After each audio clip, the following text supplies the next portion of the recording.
My name is Natalie Chen, and for the entirety of my life, I've lived in the shadow of my perfect older sister, Ashley. While she became a high-powered corporate lawyer in Manhattan, I chose a different path, one my family never understood.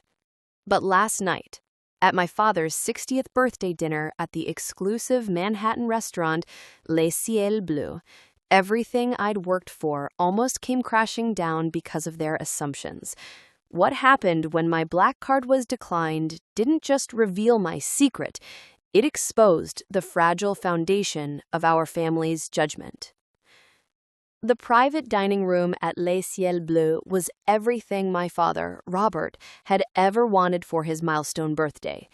The room was bathed in the soft glow of crystal chandeliers, with floor-to-ceiling windows offering a breathtaking view of the Manhattan skyline. The table was set with impeccable white linens, polished silver, and delicate china. I'd spent weeks arranging this, calling in every favor I had to secure the reservation at a place famously booked solid for a year. The $4,000 price tag was worth it to see the genuine smile on my dad's face as he studied the menu. "This is incredible, Natalie," Dad said, his voice filled with awe. "How did you manage this? I heard you need to know the owner to get a table here." "I have my ways," I said with a smile, not mentioning that the owner, Monsieur Laurent, and I were on a first-name basis after I coordinated his daughter's wedding. My sister, Ashley, set her wineglass down with a sharp, disapproving clink. At 33, she was the epitome of success in her tailored designer dress and sharp blonde bob. Her husband, Mark, a hedge fund manager, nodded in agreement with her unspoken criticism. "Natalie, we need to talk," Ashley began, her voice taking on that familiar, condescending tone she'd used since we were kids. "Seriously, what is this?" "It's Dad's birthday dinner." "This is not just a dinner," she said, waving a hand around the opulent room. "This is a production. Do you have any idea what a meal here costs? The wine list alone probably equals your monthly rent." "Mom," she said, turning to our mother, who looked uncomfortable in her elegant silk dress. "Someone has to say something." "Ashley, please, not tonight." "No, Mom, it has to be tonight. Natalie is 27 years old. She lives in a walk-up in Brooklyn. She does some kind of freelance social media thing, and yet she's constantly buying expensive gifts, treating everyone to dinners we know she can't afford. It has to stop." "I can afford it, Ashley," I said, my voice calm but firm. "Mark," chuckled, a cold, dismissive sound. "Really? What's your annual revenue, Natalie? Ashley pulls in $200K at the firm. I cleared $400K last year. We know what real success looks like. This is just a sad performance." "Stop pretending, Natalie," Ashley snapped, her voice rising enough that the sommelier glanced our way. "It's embarrassing. For you and for us. You're going to drown in debt trying to impress people." My younger brother Jason, a recently minted MBA, nodded sagely. "She's right, Natalie. My financial models show the average influencer income is volatile at best. There's no way this is sustainable." "Influencer?" I asked, confused. "Whatever you do online," Ashley said with a dismissive wave. "The point is, you need a reality check. Dad's birthday should be at a nice, normal restaurant where we can actually afford the bill." Dad looked pained. "Natalie, if this is too much—" "It's not too much for me," I interrupted gently. "I wanted to do this for you." "With what money?" Ashley demanded. "Your credit cards are probably maxed out funding this fantasy." "I don't use credit cards for this." Mark pulled out his phone with a smug look. "You know what? Let's end the debate. Show us your bank app, right now. If you're so successful, prove it." "Mark, that's enough," Dad said, his voice uncharacteristically sharp. "No, Robert, it's necessary," Ashley insisted. "She needs to see how transparent this is to everyone." I looked around the table at my family, the people I loved most, who had supported me through art school but now saw my career as a cute hobby destined for failure. "You really think I'm pretending?" I asked quietly. "We know you are," Ashley said. "The question is, will you finally admit it?" The waiter arrived with the main course, an exquisite plate of Dover sole for my father. As he served it, I could feel the tension thickening the air. "Actually," I said, reaching for my clutch, "let me prove you right."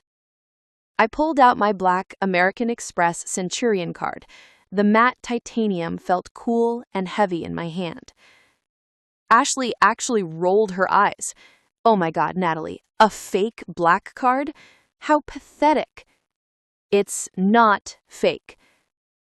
"Natalie," Mark said with exaggerated patience, as if explaining something to a child, "these cards require a minimum annual spend of $500,000. They're not given to social media managers." "I'm aware of the requirements." I handed the card to our waiter. "For the entire bill, please." "Of course, Miss Chen." As he walked away, Ashley shook her head in mock pity. "This is exactly what I'm talking about. You're so far down this delusional path, you're committing fraud. Do you know the legal consequences?" "It's not fraud." "Then why do you look so nervous?" Jason observed. "You're pale." I wasn't nervous about the card being fake. I was nervous about why it might be declined. 5 minutes later, the waiter returned, looking apologetic. "Miss Chen, I'm sorry, but there's an issue with your card." "An issue?" I asked, though I suspected the reason. "It was declined. Would you like to try another method?" The silence was instantaneous and absolute. Then Ashley burst into laughter. "Oh my God, her fake card got declined. I told you. I told all of you." Mark was laughing too, a harsh, grating sound. "A fake Centurion card that doesn't even work? That's a new low." "I knew it," Ashley said, to our parents who looked utterly mortified. "Now we're all going to be humiliated because of her lies." Jason put his head in his hands. "Natalie, this is insane. Fake credit cards?" "Ma'am," the waiter prompted gently, "shall I—" "Just one moment," I said, pulling out my phone. "What are you doing?" Ashley laughed. "Calling American Express to ask why your counterfeit card isn't working?" I was about to answer when a man in an impeccably tailored suit hurried into our private room. I recognized him immediately. Monsieur Laurent, the owner himself. "Miss Chen, my deepest apologies. I just heard about the payment issue." The laughter died instantly. "Monsieur Laurent," I said calmly, "is there a problem?" "No, no problem at all. The issue is that we still owe you $650,000 for the Hamilton Weston wedding and the Sterling Foundation Gala last month. Our accounting department flagged the transaction. We cannot charge a client who has a massive credit on their account." The silence that followed was so profound I could hear my own heartbeat. $650,000? My father whispered, his face ashen. "From the events last month," Monsieur Laurent clarified, consulting his tablet. "All coordinated by your firm, Chen Creative. We were instructed to hold payment until your quarterly reconciliation." "That's fine, Monsieur Laurent. Please just comp this evening against the balance." "Of course, Miss Chen. Again, my most sincere apologies for the confusion." He bowed slightly and hurried away. The silence he left behind was heavier than any sound. "Chen Creative?" my mother asked weakly. "My company," I said simply. "Your company?" Ashley repeated, her voice barely a whisper. the creative agency and event planning firm I've owned for the last 5 years. Mark was staring at me as if I'd just spoken in tongues. You own an agency? I own the premier luxury event and digital strategy agency on the East Coast. We handle corporate galas, high-profile weddings, and brand launches for Fortune 500 companies. But you said you did social media, Jason said, utterly bewildered. I said I manage social narratives and large-scale experiential marketing, which is true. Ashley's face had lost all its color. How large is your company? I opened the banking app on my phone and turned the screen around. Last year's revenue was $52 million. This year, we're projecting $75 million. $75 million? Dad said, his voice faint. Our client portfolio includes 15 Fortune 100 companies, and we're the exclusive event partners for the Museum of Modern Art, the New York Ballet, and the Mayor's Office for Cultural Affairs. The Mayor's Office? Mom breathed. You know the fundraising gala for the public library you loved so much last fall? The one that raised $15 million? We produced that. Mark was frantically typing on his phone, his fingers shaking. Chen Creative. Oh my God, you're the Natalie Chen. Forbes 30 under 30. Estimated net worth, $34 million. 34 as of last month, I corrected softly. Ashley looked physically ill. 34 million? Plus the business? Plus the business, the real estate, and investments. But you live in Brooklyn, Jason said, as if this fact alone could disprove everything. I live in a penthouse in Dumbo with a private roof terrace and a view of the Brooklyn and Manhattan bridges. The building has a 24-hour concierge and a private screening room. Mark was still scrolling on his phone, his eyes wide.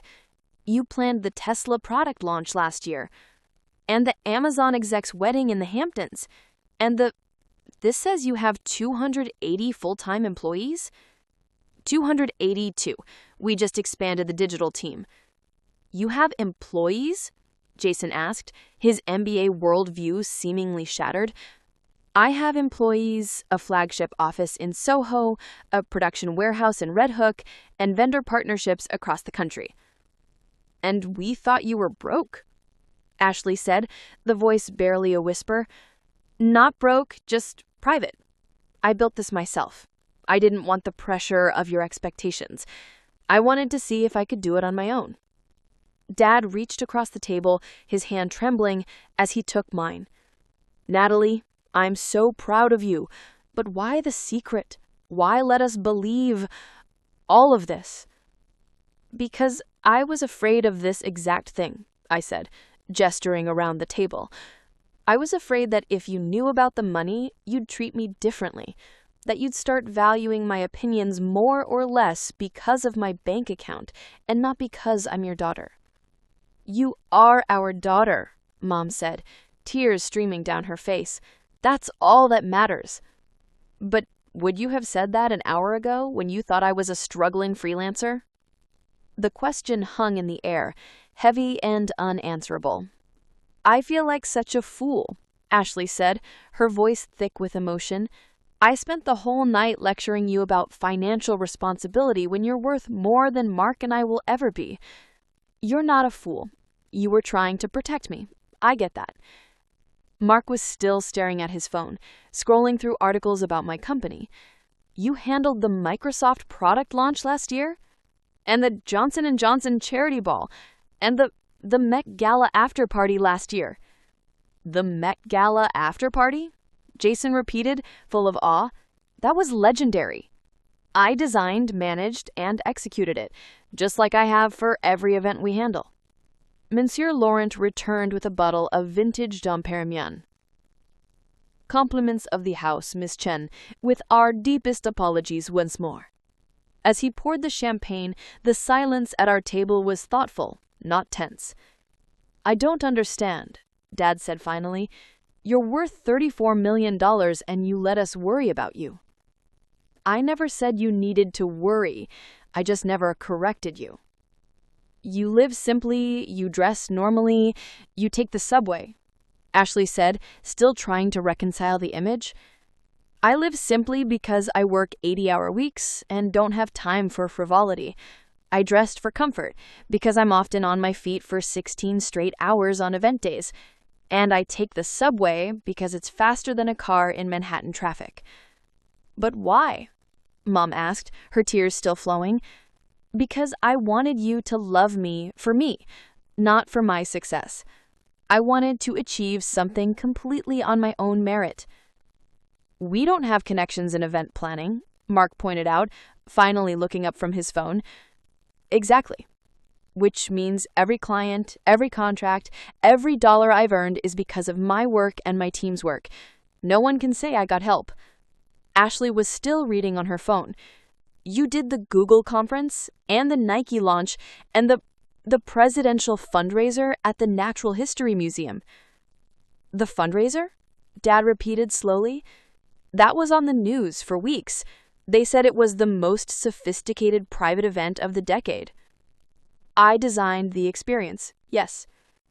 Dad raised his champagne glass, his hand steadier now. To my daughter, Natalie, who has been full of surprises all along. To family, I corrected, raising my own glass. And to people who love you enough to worry, even when they're completely wrong about why. To family, everyone echoed, and for the first time all night the laughter was genuine and warm. I have one more question, Jason said as we finished our champagne. The black card that got declined, it's real. Completely real. It gets flagged when a vendor owes you a significant amount of money. It happens more often than you'd think in my business. Ashley shook her head, a real smile finally touching her lips. My little sister, this secret mogul, not a secret anymore. Are you happy? Mom asked suddenly. With all this success, all this pressure, are you truly happy? I looked around the table at my family, the people who had taught me to ride a bike, who had cheered at my graduation, and who minutes ago had been terrified I was ruining my life because they loved me. I love what I do, I said honestly. I love creating beautiful, meaningful experiences. I love the chaos of event day and the satisfaction of a perfect execution. And I love being able to give Dad the birthday he deserves at Ciel Bleu. Because my daughter is an incredible success. Even if we were too blind to see it, Ashley added ruefully. Especially because you care enough to be blind, I said. Mark raised his glass again. To Natalie Chen, CEO, mogul, and the most successful person at this table. To Natalie, Mom corrected, who finally showed us that the best success is being true to yourself. As we left the restaurant, stepping out into the cool New York night, I realized that some truths are worth the temporary discomfort of revelation. My family finally saw the real me, and in doing so, they let me see the real them. Flawed, loving, and ultimately my biggest supporters. Next time, Ashley said, linking her arm through mine as we walked to the curb, maybe lead with, I'm a multi-millionaire CEO instead of letting us stage an intervention over fake credit cards? I laughed. Deal. But only if you promise to keep lecturing me about my life choices. I still need my big sister. Always, but maybe with a little less public humiliation next time. Where's the fun in that? I teased. The walk to our cars was filled with questions about my business, stories about difficult clients, and plans for the future. But mostly, it was filled with the easy, comfortable familiarity of a family that had finally knocked down the walls between them. Sometimes the most expensive gift you can give isn't a dinner at a fancy restaurant. It's the truth. And that's one thing money can't buy. It has to be earned.